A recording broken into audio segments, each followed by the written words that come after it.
क्या रिएक्शन है आपका? देखिए, इस पर हम लोग कल एक प्रेस कॉन्फ्रेंस करेंगे।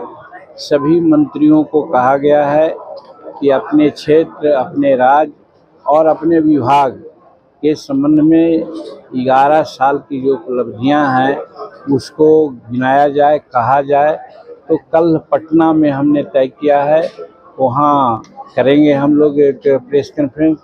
और जहाँ तक यहाँ की बात, आपके सामने की बात है, तो हम समझते हैं कि 11 साल में ऐसी ऐसी बातें घटी है जिसको हम आप सब लोग याद कर सकते हैं।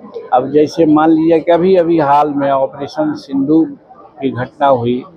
आप कम से कम अन्य लोगों को आहत किए हुए, खास करके आतंकवादियों के नेट को उजाड़ा गया, सफलतम ऑपरेशन हुआ, ये बहुत अच्छी बात हुई। उसी प्रकार से 370 कानून जो कश्मीर में था उसको भी हटाने की बात इसी पीरियड में हुआ है। वहाँ चुनाव हुए, वहाँ आज मंत्रिमंडल का गठन हुआ है, काम कर रहा है। फिर आपने देखा कि 3 तलाक की घटनाएं हुई, उससे सभी अगल बगल के मुस्लिम राष्ट्रों में भी 3 तलाक नहीं हुआ करता था। भारत में 3 तलाक की बात थी, उसको इस सरकार ने हटा करके मुस्लिम परिवार के महिलाओं के लिए एक सुखद संदेश दिया है। ये हम लोगों का जो है। उसके बाद आप जोड़िए, राम मंदिर के चलते बहुत तरह की बातें हुआ करती थी। राम मंदिर बनके तैयार हुआ, उसका शिलान्यास हुआ, उसका हर तरह से पूजन हुआ।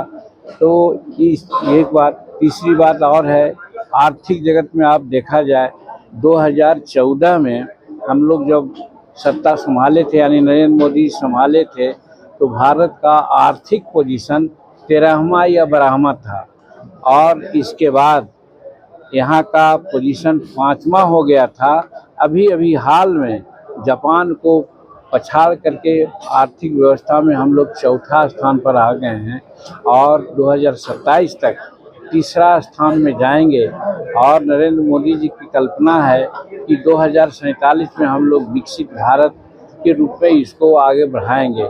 तो इस तरह के अनेकों बात है जुड़ाने का, लेकिन जो प्रमुख बातें हुई उसको हम आपके सामने रखा है। कहने का मतलब 11 साल जो व्यतीत हुआ है, ये भारत के राजनीतिक इतिहास में एक माइलस्टोन है। और हम समझते हैं कि 2047 का जो संकल्प है नरेंद्र मोदी जी का, कि सबका विकास, सबका साथ, सबका प्रयास से हम लोग विकसित भारत को विकसित भारत के रूप में परिणत करेंगे, ये उद्देश्य भी है। यही 11 साल का हम लोग की उपलब्धि है। आज आपका एक दावा करते हैं, गली गली अपने को कहते हैं। अब देखिए, बात तो है, जहाँ तक अब यहाँ पर बहुत प्रकार के लोग हैं, ऐसा प्रश्न आप लोगों से आप नहीं पूछना चाहिए, क्योंकि एक डायरेक्ट हिट करने वाली बात है। और रही बात की तेजस्वी जी, लालू प्रसाद जी का घोटाला से क्या संबंध है, जब कानूनी प्रक्रिया में वो लोग सिद्ध हो चुके हैं कि वो लोग अपराधी हैं, तो घोटाला से उनका संबंध है।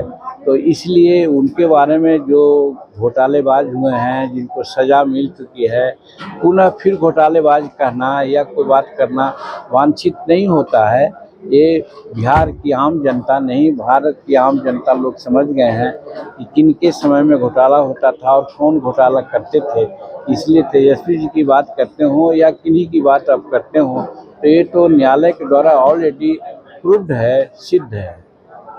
गोल, जहां 27 वर्षों के सफर में 17,000 से भी अधिक छात्रों ने डॉक्टर एवं इंजीनियर बनकर भरे सफलता की ऊंची उड़ान, जहां साधारण छात्र भी बिहार टॉपर्स बनकर बना रहे इतिहास।